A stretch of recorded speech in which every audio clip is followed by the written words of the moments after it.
자, 앞선 레포트를 통해 최근 발표된 정부의 미래차 정책을 살펴봤습니다.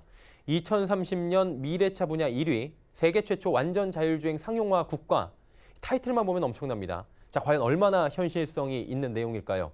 관련 사항들 경제산업팀의 정세미 기자와 한 걸음 더 들어가 보도록 하겠습니다. 어서 오세요. 안녕하세요.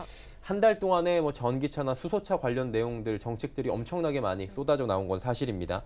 미래차 관련 정책은 이전부터 좀 있긴 했는데 이번에 정책들은 조금 급하다라는 인식을 지울 수가 없는 건 사실인 것 같아요. 정책들이 좀 범람되고 있는데 배경부터 좀 말씀해 주시겠습니까? 네, 미래차는 이 저장 방법이나 충전 인프라 그리고 제도 등 뒷받침돼야 할 선행 과제가 많습니다. 하지만 이러한 기반이 갖춰지지 않는 상태에서 정부가 타이틀을 내세워 서두르는 배경에 대해서 여러 의견이 있는데요. 우선 자동차 산업이 국가 경제에 차지하는 비중이 꼽힙니다. 청와대가 발표한 미래차 산업 전환을 위한 3대 전략을 보면 자동차 산업이 제조업 생산의 13%를 차지할 정도로 국가 경제의 큰 축이라고 설명했습니다. 때문에 미래차 전환에 대비하지 못할 경우 국가 경제의 동력 약화를 초래할 것이라는 위기감을 느낀 것으로 보입니다. 대외적인 원인도 있습니다. 중국 정부는 최근 친환경차 판매를 의무화한 NEV 크레디트 제도를 개편해 이 수소차 굴기를 강화하고 있고, 일본은 내년 도쿄올림픽을 수소올림픽으로 치르겠다는 전략을 발표하며 한중일의 패권 경쟁 역시 심화되는 상황입니다. 예, 배경적인 것들에 대한 이야기를 좀 들어봤습니다. 자, 그렇다면 실현 가능성을 좀 들어보도록 하겠습니다. 하나씩 짚어볼 텐데 수소차 같은 경우에는 충전소를 300개 이상으로 늘린다라고 하더라고요. 이게 어떤 의미가 있는 건지 짚어주실까요? 네, 수소차는 충전 시간도 짧은 데다 주행 거리가 한 400km 이상 가능하다는 점에서 전기차보다 더 실용적이라고 평가됩니다. 하지만 치명적인 단점이 있습니다. 바로 비용인데요. 전기 생산을 위한 촉매제로 백금이 필요한데 이 백금이 비싸기 때문에 생산 단가가 높아지고 결국 차량 가격의 인상으로 이어집니다.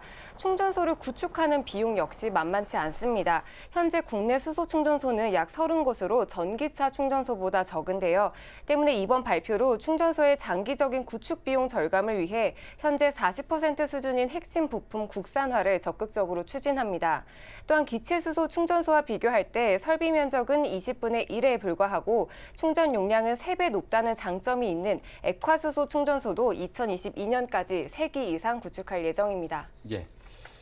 많이 되면 좋겠죠. 지금 계속 늘어나고 있는 추세니까요. 그리고 또 하나 이슈가 된 게 전기차 충전 고속도로입니다. 한마디로 달리면서 고속도로에서 충전이 된다는 건데 이거 말로 들어서는 굉장한 것 같은데 실제로 개발 가능성이 있는 겁니까? 네, 마치 전기차가 이 도로에서 스마트폰처럼 무선 충전이 된다는 그런 구상인데요. 예. 개발을 담당하는 카이스트에는 학내에 일부 시범 도로를 만들기도 했습니다. 때문에 기술적으로는 가능할 것으로 보입니다. 네.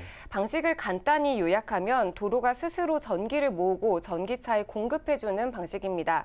차량이 정지하거나 느리게 주행할 때 도로 위에서 선 없이 충전이 가능하고, 반대로 자동차가 도로를 달릴 때 발생하는 열이나 압력으로 생성되는 이 앞전 에너지는 도로에 저장이 되는 겁니다. 하지만 전문가들은 이 전기차 충전 도로가 현재 충전기 수준에 도달하지는 못할 것이며 에너지 소비를 고려했을 때 효율적인 방안은 아니라고 지적했습니다. 자리가 많이 부족할 경우엔 졸음쉼터처럼 일부러 차선을 옆으로 좀 빼서 일부 구간에는 저속 주행을 하면서 배터리를 충전할 수 있고, 이런 개념으로 병행한다라고 하면 가능성은 있겠습니다만 실제 막대한 전력이 소모되기 때문에 에너지 소비 면에서는 좀 더 효율적인 방법이라고 볼 수는 없습니다. 전 미완의 기술에 대해서 정부가 서둘러 도로 건설까지 하겠다라고 정책을 발표했다는 자체가 지금 상당히 좀 서두르고 있다, 이런 인상을 지울 수 없는 거죠. 기술적으로는 가능한데 일단 비용이나 여러 가지 측면에서 어려움이 있을 수 있다라고 정리가 지금 시점에선 될 것 같고요. 마지막으로 이제 완전 자율주행차를 2027년도에 세계 최초로 상용화하는 국가가 될 수 있다라고 했는데 이것도 현실 가능성은 어떤가요? 네, 정부는 2025년 이 플라잉카 그리고 2027년 세계 최초 자율주행 자동차의 상용화를 이루겠다고 말했는데요. 하지만 전문가들은 실현 가능성을 두고 부정적인 답변을 내놨습니다. 쉽지 않다고 보고요. 자율주행 자동차에 대한 경쟁력 얘기를 할 때는 100년의 역사를 가진 자동차 메이커보다는 구글이나 웨이버나 우버를 손꼽거든요. 우리나라 각종 규제 때문에 아직 도로에서 운행하는 차량의 대수나 데이터 누적 분량이 상당히 부족한 상황이에요. 차곡차곡 순차적인 어떤 지원이나 이런 것들 인프라 구축에 대한 부분이 방안이 있어야 되는데 네, 당장 10년 내에 자율주행 상용화를 하기 위해선 현재 시점에서 관련 법안이나 규정 등의 손질을 마무리됐어야 했다는 겁니다. 또한 최소 3년 안에 이 시범도시 선정이나 인프라 구축이 완료돼야 하는 세부적인 방안 없이 큰 그림만 그렸다는 지적입니다. 네.